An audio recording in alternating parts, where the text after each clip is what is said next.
కింద ఉక్కపోత మొదలైందా? ఉన్నట్టుండి ఆ పార్టీ నేతలు ఎందుకు గుడ్ బై చెప్తున్నారు? కూటమి ప్రభుత్వం నుంచి ఒత్తిళ్లు వస్తున్నాయా, లేదంటే నిజంగానే వైసీపీలో ఆదరణ కరువైందని వెళుతున్నారా? పార్టీ సీనియర్లు కూడా సైలెంట్ మోడ్లోకి వెళ్లాల్సిన అవసరం ఎందుకు వచ్చింది?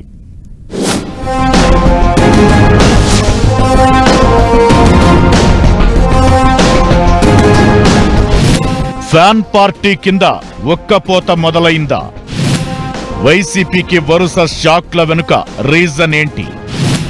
ఇది కూటమి ప్రభుత్వం వ్యూహమా, పార్టీ అధిష్టానం లోపమా?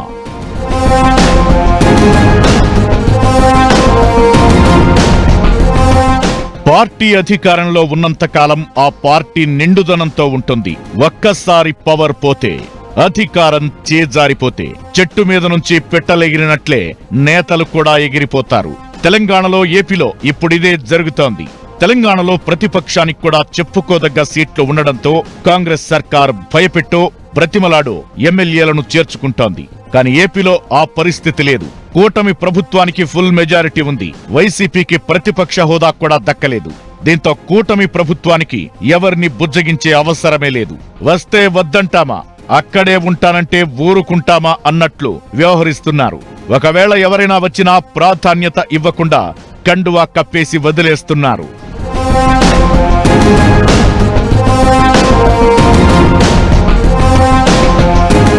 వైసీపీకి అధికారం చేజారిపోయినప్పటి నుంచి నేతలు ఒక్కొక్కరిగా పార్టీకి రామ్ రామ్ చెబుతున్నారు. కొందరు నేతలు మాత్రం పార్టీలో ఉన్నామా లేమా అన్నట్లు ఉంటున్నారు. ఏపీ ఫలితాలు వచ్చిన కొద్ది రోజులకే బాలినేని శ్రీనివాసరెడ్డి వైసీపీకి బై చెప్పి జనసేనకు జై కొట్టారు. ఆ తరువాత ఆళ్ల నాని కూడా వైసీపీని వీడారు. ఇక అప్పట్నుంచి రాజీనామాల పర్వం కొనసాగుతూనే ఉంది. పూటకొకరు పార్టీ మారుతూనే ఉన్నారు.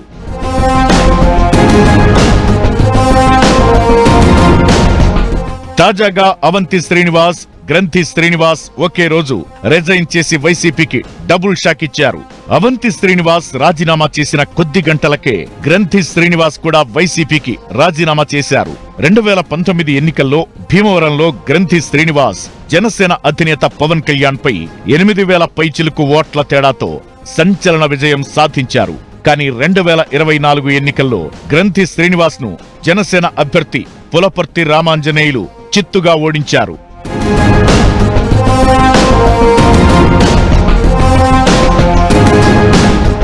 ఇక నవంబర్ నెలలో గ్రంథి శ్రీనివాస్ ఆస్తులు, కార్యాలయాలపై ఐటీ దాడులు జరిగిన విషయం తెలిసిందే.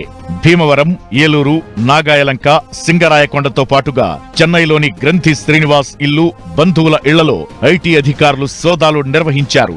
అయితే వీటన్నింటి నుంచి బయటపడాలంటే వైసీపీ నుంచి బయటకు రావాలని గ్రంథి శ్రీనివాస్ డిసైడ్ అయినట్లు రాష్ట్ర రాజకీయాల్లో జోరుగా చర్చ జరుగుతోంది. అందుకే ఆయన వైసీపీకి రాజీనామా చేసినట్లు పార్టీలో ఇన్నర్ టాక్.